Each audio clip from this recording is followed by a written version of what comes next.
Vous êtes-vous déjà demandé, que se passera-t-il lorsque nous quitterons ce monde?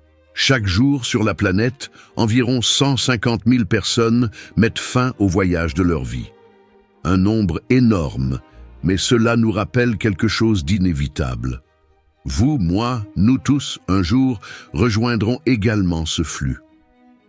Cette pensée, qu'elle soit familière ou effrayante, évoque de profondes questions. Après notre dernier souffle, qu'est-ce qui nous attend? Quelle est la destination finale de l'homme? Il y a ceux qui croient que nous serons accueillis au paradis, un lieu de paix et d'éternité. D'autres parlent de l'enfer, d'un lieu plein de punitions et de souffrances. Certains parlent du purgatoire, d'un processus de purification de l'âme, et beaucoup pensent que la mort n'est qu'un sommeil sans fin. Mais parmi toutes ces opinions, quelle est la vérité? Pour trouver la réponse, revenons à la Bible, le trésor spirituel qui a éclairé les générations au fil des siècles.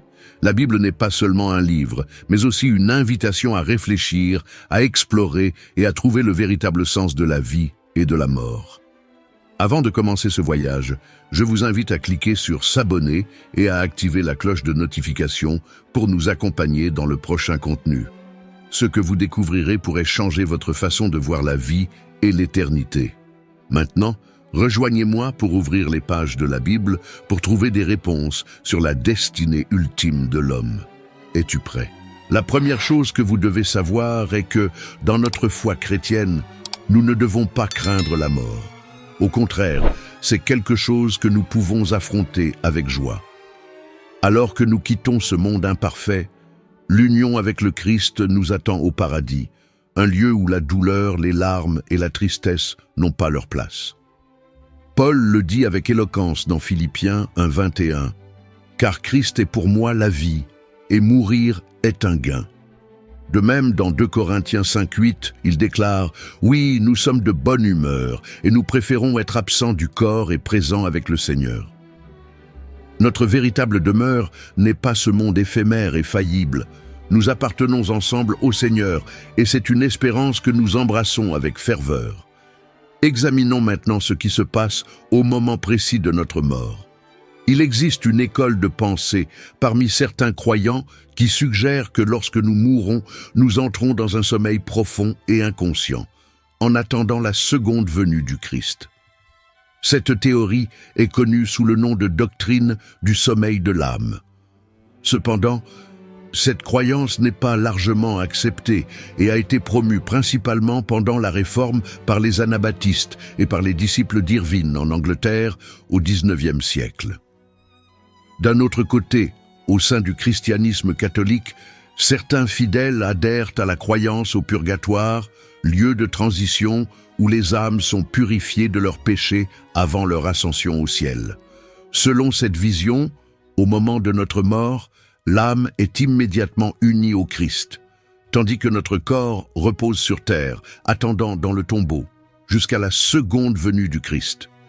Alors, on pourrait se demander, qu'arrive-t-il à un corps ressuscité? La réponse est que ce sera éternel. En effet, Dieu promet de créer de nouveaux cieux et une nouvelle terre, où nous résiderons avec lui pour l'éternité. En ce qui concerne les non-croyants, les opinions varient considérablement. Certains soutiennent que leur destination finale est l'enfer, où ils souffriront éternellement. D'autres croient qu'ils cesseront tout simplement d'exister, tandis que d'autres affirment qu'ils subiront des souffrances temporaires à cause de leurs péchés avant de disparaître complètement. Ce dernier point de vue est connu sous le nom de doctrine de l'annihilationnisme, qui propose que Dieu finira par anéantir les incroyants, mettant ainsi fin définitivement à leur existence. Cependant, dans quelle mesure ces affirmations sont-elles exactes? La vérité ne peut être révélée que par une étude approfondie et équilibrée des Écritures, et non par l'interprétation de versets isolés. Tout d'abord, discutons du concept de purgatoire. Que nous disent réellement les Écritures sur le purgatoire? En fait, le purgatoire n'est pas explicitement mentionné dans la Bible. Une question cruciale se pose alors. Comment l'Église catholique romaine a-t-elle développé la doctrine du purgatoire si elle n'est pas fondée sur l'Écriture? Principalement, cette croyance provient de deux sources. Premièrement, en tant que tradition ecclésiastique et, deuxièmement, à travers des interprétations de textes non canoniques, connus sous le nom d'apocryphes. Par exemple, 2 Maccabées, chapitre 12, versets 42 à 45, raconte comment Judas Maccabée, le commandant des forces juives, organisa une collecte de 2000 drachmes par personne à envoyer à Jérusalem en sacrifice d'expiation. En procédant ainsi, Judas Maccabée a agi avec beaucoup d'honneur et de justice, considérant l'espérance de la résurrection. Si nous n'avions pas cru à la résurrection de ceux qui sont morts, il aurait été inutile et illogique de prier pour les morts. Mais son dévolu était tourné vers la magnifique récompense destinée à ceux qui reposent dans la dévotion. Son geste était motivé par une profonde révérence et une profonde piété. Ainsi, il fit l'expiation pour les défunts afin qu'ils soient absous de leurs péchés. Dans 2 Maccabées, nous voyons qu'il est approuvé de prier pour les morts et d'offrir des sacrifices pour leurs péchés afin d'obtenir leur pardon. Cette approche contraste avec les enseignements de la Bible. Il est important de reconnaître que les textes apocryphes ne possèdent pas la même autorité que la Bible, ne font pas partie du canon biblique et ne doivent pas être considérés comme des sources définitives de vérité ou de doctrine. L'Église catholique romaine maintient la doctrine du purgatoire basée sur des traditions et des interprétations de passages de ces textes apocryphes, mais il faut tenir compte du fait que de tels enseignements ne se trouvent pas dans la Bible, ce qui indique qu'ils ne représentent pas la vérité biblique. En fait, cette croyance est directement opposée aux enseignements bibliques. Si vous acceptez l'idée du purgatoire, vous suggérez implicitement que la rédemption que Jésus-Christ a obtenue sur la croix, mourant pour nos péchés, n'était pas complète. Ce serait affirmer que l'expiation du Christ ne suffit pas à elle seule. Dans 2 Maccabées, nous voyons Judas faire des offrandes aux morts pour expier leurs péchés, ce qui entre en conflit avec les enseignements bibliques selon lesquels Christ seul a fait une expiation complète pour nous et pour le monde entier. Dans 1 Jean, chapitre 2, verset 1, il est dit « Mes petits, je vous écris ces choses afin que vous ne péchiez pas. Et si quelqu'un pêche, nous avons un avocat auprès du Père, Jésus-Christ le juste. Il est la propitiation pour nos péchés. » Swing. Et non seulement pour les nôtres, mais aussi pour ceux du monde entier. La doctrine du purgatoire suggère que nous devons compléter l'œuvre rédemptrice de Jésus-Christ. Cette idée est extrêmement erronée et contraire à ce qu'établissent les Écritures. Jésus-Christ a déjà payé intégralement le prix de notre salut, une vérité trouvée dans toute la Bible et culminant dans ses propres paroles, « Tout est accompli ». Dans l'Évangile selon Jean, chapitre 19, verset 28, il est rapporté « Après cela, Jésus, sachant que tout était déjà accompli, afin que l'Écriture s'accomplisse, dit « J'ai soif ». À ce moment, ils lui offrirent une éponge imbibée de vinaigre posée sur un roseau d'hyssopus qu'ils portèrent à sa bouche. Après avoir pris le vinaigre, Jésus prononça « C'est fini ». Et baissant la tête, il rendit l'esprit. Par conséquent, les affirmations soutenant l'existence du purgatoire contredisent directement les enseignements bibliques. Quelle est la validité de la doctrine connue sous le nom de sommeil de l'âme qui postule qu'à la mort, on entre dans un état d'inconscience jusqu'à la seconde venue de Jésus-Christ? Bien que cette doctrine ne soit pas largement acceptée, elle a été promue par certains pendant la Réforme, notamment par les anabaptistes et les sirvinistes au XIXe siècle. Aujourd'hui encore, nombreux sont ceux qui adhèrent à cette croyance, notamment à l'époque où Jean Calvin critiquait cette perspective. Cependant, la question clé est la suivante. Cette croyance a-t-elle réellement un fondement biblique ? Il existe plusieurs passages qui utilisent la métaphore du sommeil pour décrire la mort. Plus précisément, la mort peut être qualifiée de endormie. Ces passages incluent les premiers Thessaloniciens, chapitre 4, verset 13, les premiers Thessaloniciens, chapitre 5, verset 10, 1 Corinthiens, chapitre 15, versets 6, 18, 20, 51, Actes, chapitre 7, verset 60, Actes, chapitre 13, verset 36, Jean, chapitre 11, verset 11, Matthieu, chapitre 9, verset 24, et Matthieu, chapitre 27, verset 52. Il y a plusieurs versets qui semblent indiquer que les morts n'ont pas de conscience, comme mentionné dans les psaumes, chapitre 6, verset 5, Psaume, chapitre 115, verset 16e chapitre de l'Ecclésiaste, verset 10, et aussi dans Ésaïe, chapitre 38, verset 19. Cependant, lorsque la Bible décrit la mort, en utilisant la métaphore du sommeil, elle le fait pour illustrer que pour les chrétiens, la mort n'est qu'un état temporaire, semblable à la mort en rêve. Pour ceux qui adhèrent à la théorie du rêve de l'âme, je vous demande d'y réfléchir un instant et d'y prêter attention. Examinons de plus près le psaume 115, en particulier le verset 17, que j'ai mentionné plus tôt, souvent cité comme preuve de la théorie du sommeil de l'âme. Le verset déclare « Les morts ne louent pas le Seigneur, ni aucun de ceux qui descendent dans le silence. » À première vue, cela peut sembler faire référence au concept de sommeil de l'âme. Cependant, il est essentiel de ne pas tirer de conclusions hâtives à partir d'un seul verset. Continuons l'analyse et considérons le verset suivant, le verset 18, qui proclame « Mais nous bénirons le Seigneur désormais et pour toujours ». Ce verset n'implique pas que nous devons passer par une période d'inconscience après la mort avant d'être avec le Seigneur. Au lieu de cela, il parle d'éloges ininterrompus. Maintenant, regardons un autre passage fréquemment mentionné dans les discussions sur le sommeil de l'âme, dans l'évangile de Jean, chapitre 11, verset 11, où Jésus mentionne « Notre ami Lazare s'est endormi, je vais le réveiller ». Ici, Jésus ne suggère pas que l'âme de Lazare était dans un rêve littéral, et il n'existe aucune autre écriture qui soutient que les âmes restent inconscientes. Il utilise simplement la métaphore d'un rêve pour évoquer la mort de Lazare. Lorsque les disciples prirent ces paroles au pied de la lettre, croyant que Lazare se reposait simplement, Jésus clarifia en disant « Lazare est mort ». Cette utilisation du terme « sommeil » en relation avec la mort est clairement métaphorique dans l'Écriture. Nos corps physiques, selon Genèse 3,19, retourneront à la poussière, tandis que nos âmes seront en communion avec Jésus-Christ.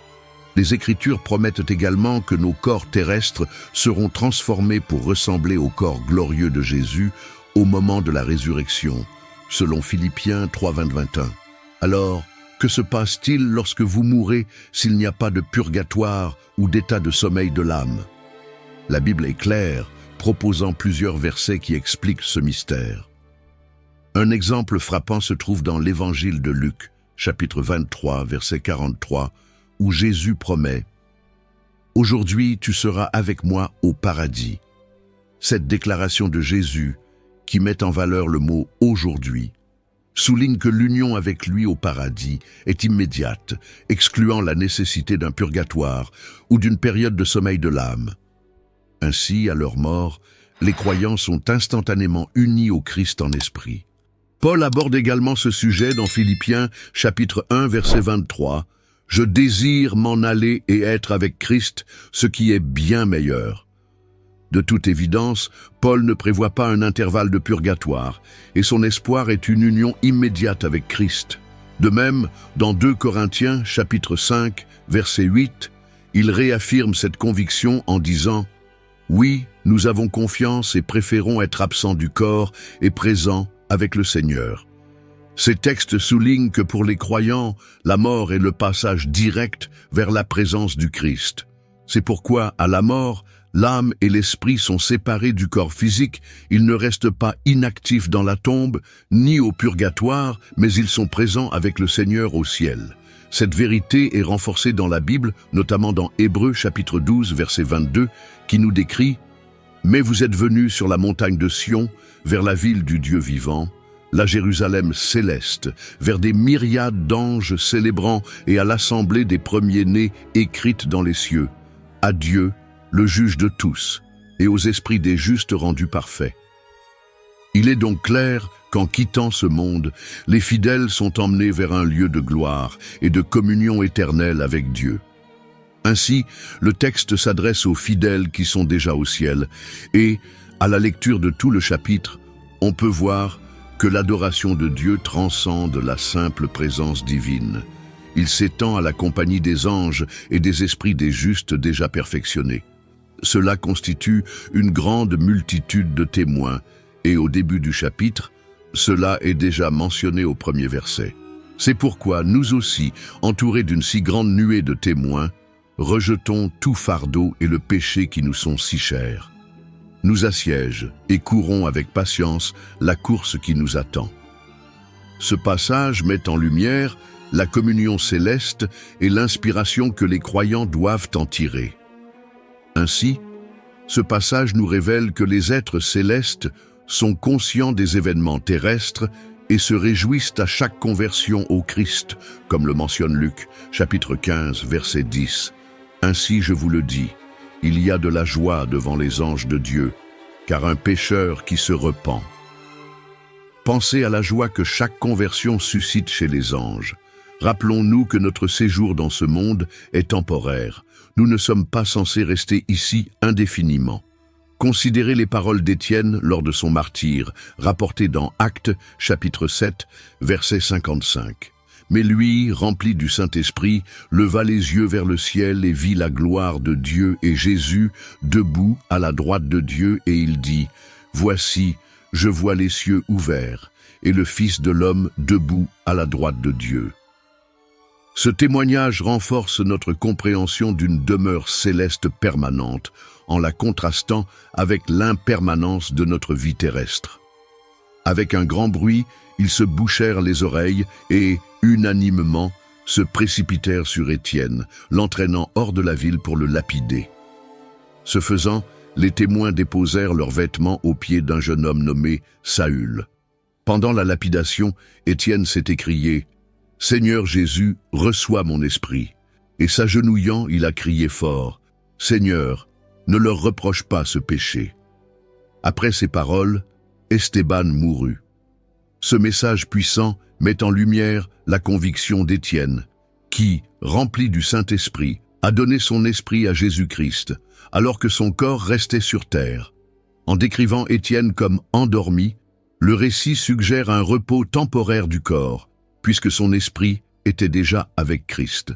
Ainsi, tandis que son esprit était uni au Christ, son corps reposait en attendant la future résurrection, lorsque Jésus reviendrait pour revitaliser nos corps, les transformant en corps éternels et spirituels semblables à celui de Jésus, avec qui nous habiterons les nouveaux cieux et la nouvelle terre. Ceci est également clarifié en examinant 1 Thessaloniciens, chapitre 5, versets 9 à 10, qui nous enseigne « Car Dieu ne nous a pas destinés à la colère, mais à obtenir le salut par notre Seigneur Jésus-Christ, qui est mort pour nous, afin que ce soit nous nous réveillons ou dormons, vivons ensemble avec lui. » Être éveillé ou endormi n'implique pas une déconnexion de celui-ci. La métaphore du rêve fait en réalité référence à la mort, comme l'expliquent les Écritures. Chaque personne ne vit qu'une seule fois sur terre, après quoi elle fait face au jugement, comme indiqué dans Hébreux chapitre 9, verset 27. Et de même, il est réservé aux hommes de mourir une seule fois, et après cela, l'épreuve. En tant que croyants, après notre mort, notre promesse est d'être en présence du Christ. Ceux qui refusent de reconnaître Jésus-Christ comme leur Seigneur et Sauveur seront confrontés à un destin de punition perpétuelle. On pense qu'ils attendront d'abord dans un lieu transitoire, Hadès, où ils attendront leur résurrection finale, leur jugement et leur damnation éternelle. Jésus a illustré ce qui se passe après la mort à travers la parabole de Lazare dans l'Évangile selon Luc, chapitre 16, versets 22 à 23. le mendiant est mort et a été porté par les anges sur les genoux d'Abraham, tandis que le riche est mort et a été emporté. Dans l'Hadès, souffrant de tourments, il vit Abraham de loin et Lazare à ses côtés. Cela indique que bien que le corps de l'homme riche ait été enterré, son âme a connu un tourment immédiat dans l'Hadès. Ensuite a lieu le jugement final, décrit dans Apocalypse, chapitre 20, versets 11 à 15. Et je vis un grand trône blanc, et celui qui était assis dessus, devant lequel la terre et le ciel s'enfuirent et ne furent pas retrouvés. Une place pour eux. Je vis les morts, grands et petits, debout devant le trône, et les livres furent ouverts. Un autre livre, le livre de vie. Et les morts furent jugés selon ce qui était écrit dans les livres, avec ses œuvres. La mer rendit les morts qui s'y trouvaient, et la mort et l'Hadès rendirent les morts qui étaient en eux, et chacun fut jugé selon ses œuvres. Alors la mort et l'Hadès furent jetés dans l'étang de feu.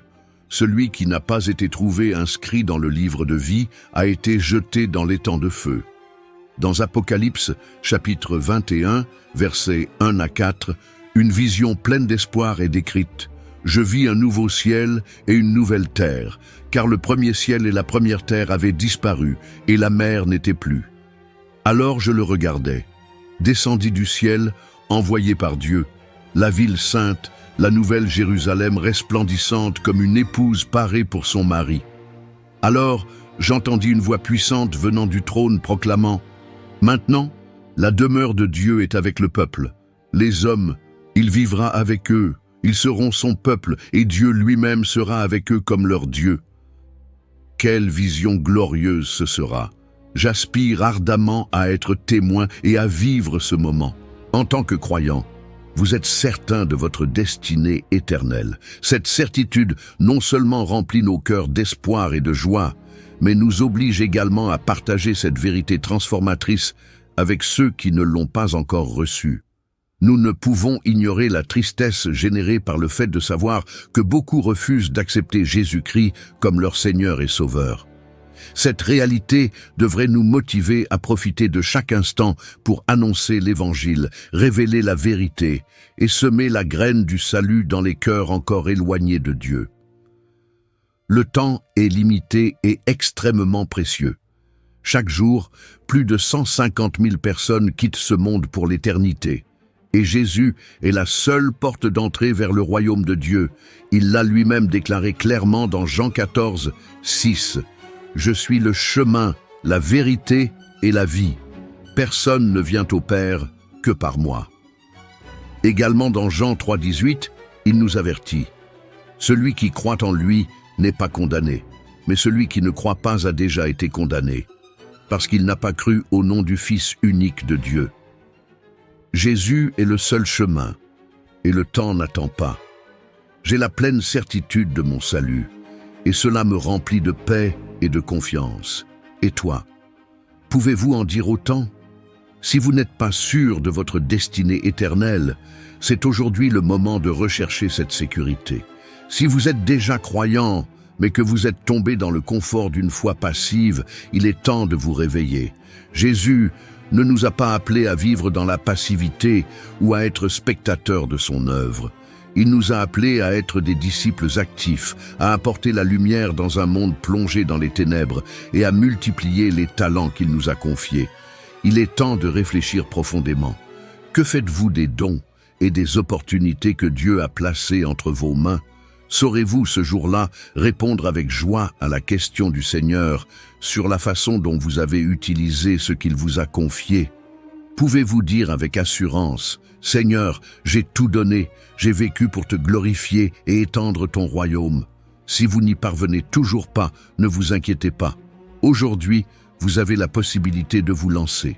Il est courant que beaucoup se demandent « Qu'en est-il de ceux qui n'ont jamais entendu l'Évangile, de ceux qui vivent dans des endroits reculés où le nom de Jésus est inconnu ?» C'est une question légitime qui mérite attention. Dans les prochaines vidéos, nous aborderons ce sujet en profondeur, en explorant ce que la Bible en dit. Je vous invite à vous abonner à notre chaîne afin qu'ensemble nous puissions continuer à grandir dans notre connaissance de la vérité et trouver des réponses à ces questions importantes. À travers cette réflexion, nous avons appris que la mort n'est pas la fin absolue, mais le début d'une existence éternelle aux côtés de notre Créateur. La Bible transforme notre vision de la mort, nous faisant passer de la peur à l'espoir, nous montrant qu'elle n'est qu'un seuil vers la vie éternelle promise. Ce voyage à travers la parole de Dieu m'a inspiré à concentrer ma vie sur l'éternel et à accumuler des trésors spirituels qui transcendent le terrestre. Cela m'a également rappelé la responsabilité de partager cet espoir avec les autres afin que davantage de personnes puissent connaître la vérité qui nous donne la liberté et une vie abondante. Terminons ce moment par une prière. Cher Seigneur, merci de nous avoir révélé ta vérité et de nous avoir montré que la mort n'est pas la fin, mais le début d'une éternité avec toi. Remplissez nos cœurs de paix, d'espoir et de joie, et permettez-nous de partager cette vérité avec ceux autour de nous. Bénis chaque personne qui a parcouru ce chemin d'apprentissage et transforme-la avec ton amour. Puissions-nous vivre chaque jour avec un but, reflétant ta gloire dans tout ce que nous faisons, au nom puissant de Jésus. Amen. Si ce message vous a touché, nous vous encourageons à l'aimer, à le partager et à vous abonner à notre chaîne. Ne manquez pas les prochaines vidéos dans lesquelles nous continuerons à explorer des sujets qui renforceront votre foi et vous aideront à approfondir votre relation avec Dieu. Laissez-nous vos commentaires et réflexions et poursuivons ensemble ce voyage vers une vie bien remplie et l'éternité avec notre Sauveur. Que Dieu vous bénisse abondamment.